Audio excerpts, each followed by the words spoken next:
Hi, I'm Darcy. Welcome to this week's edition of the Internet Insider.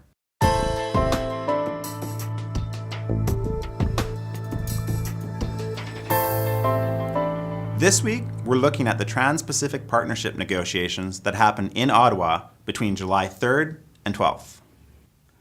So far, the TPP negotiations have been happening in secret, leaving many Canadians wondering what's happening behind the scenes and why the extreme need for secrecy.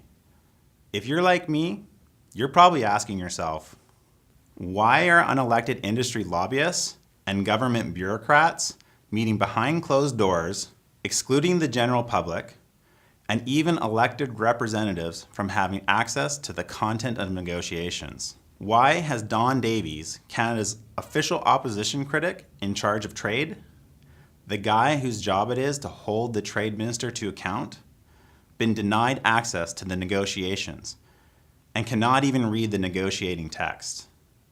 Why is it that of all the nations in the TPP, it is only US members of Congress that are allowed to read TPP documents? And even then, only under tightly controlled circumstances. In fact, the meetings are so secret that even the negotiators did not know where the talks would take place until they arrived in Ottawa.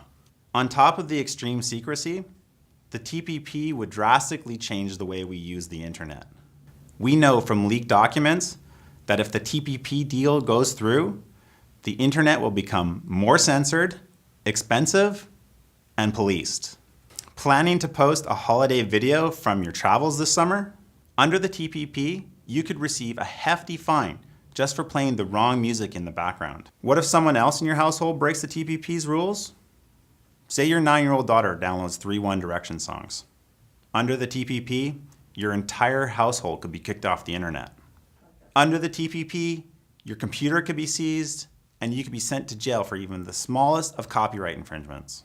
Along with you and thousands who have signed our petition, at openmedia.org/expression, we are asking the leaders of the TPP to protect everyone's right to internet access. Stop the TPP from forcing internet service providers to act as internet police, monitoring our internet use, censoring content, and even removing whole websites. Preserve the democratic right of sovereign countries to draft their own laws with regards to sharing and collaborating online.